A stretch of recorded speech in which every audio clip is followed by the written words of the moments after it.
New questions tonight about the Clinton Foundation and allegations of charity fraud. This is the myriad of scandals plaguing Hillary Clinton only seem to deepen as we get closer to Election Day.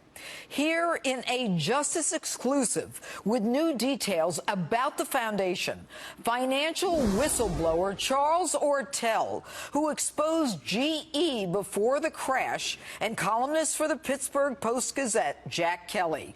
Good evening, gentlemen. I am going to start with you, Charles. The Clintons say that their foundation is a force for good.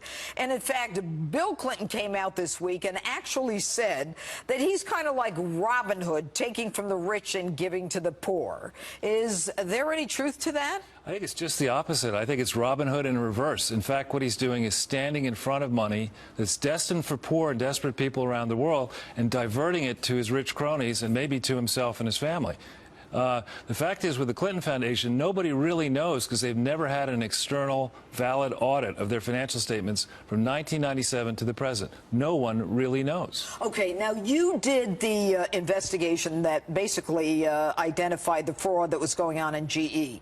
And right now, you are making some statements that should have been uncovered by attorneys general across the United States. Yeah, this fraud, like many frauds, starts small in 1997. This was supposed to be a library and research facility only in Little Rock. And it never got legally compliant audits in the very beginning when they built the building out in Little Rock. And it's just grown and grown and grown. And it's such a huge embarrassment that the politicians, I think, in both parties don't want to get to the truth. All right, Jack Kelly, you have written about this in an historical context. I mean, how do you explain what Charles is saying? And do you agree with Charles?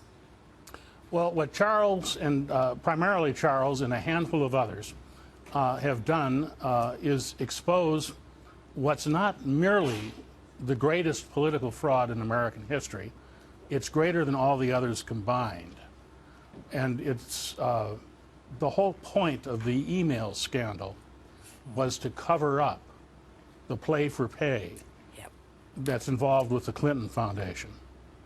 You know what's interesting, Jack, is this week we find out that Blackberries were destroyed with hammers.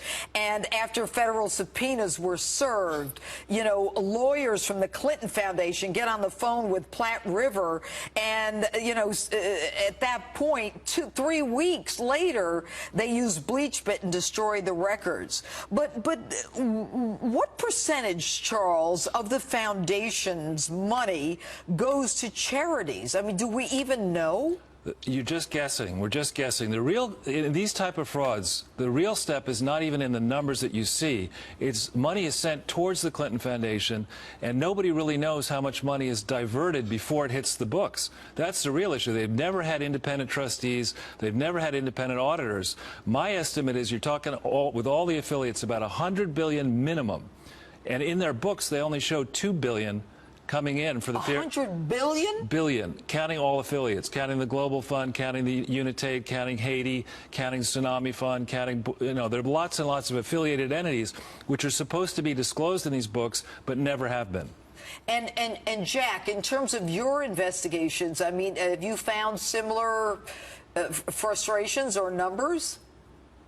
Well, what disturbs me the most are the security implications of some of this play that Hillary did as Secretary of State.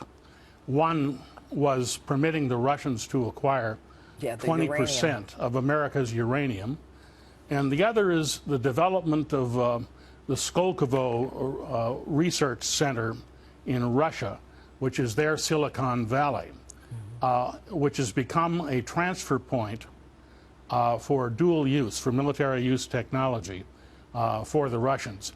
And 17 of the 28 companies involved in Skolkovo are either Clinton Foundation contributors or people who have paid megabucks to have Bill Clinton speak to them. But why? And this is to either one of you. You know, do they have so many people that they're connected to that no one is willing to look at this in either party? Well, the news, I would say, is that actually in both parties and around the world, people are digging in. And I would expect over the next several weeks here, I'm calling for a conservator to be appointed right now to take control of the Clinton Foundation. And I'm calling for attorneys general to stop fundraising inside this country in every state. And I'm calling for the major governments around the world to stand up and explain in Australia, in Norway, in France, in the UK, why they allowed so much money to go to the Clinton Foundation without forcing the Clinton Foundation to account to their own taxpayers where it went.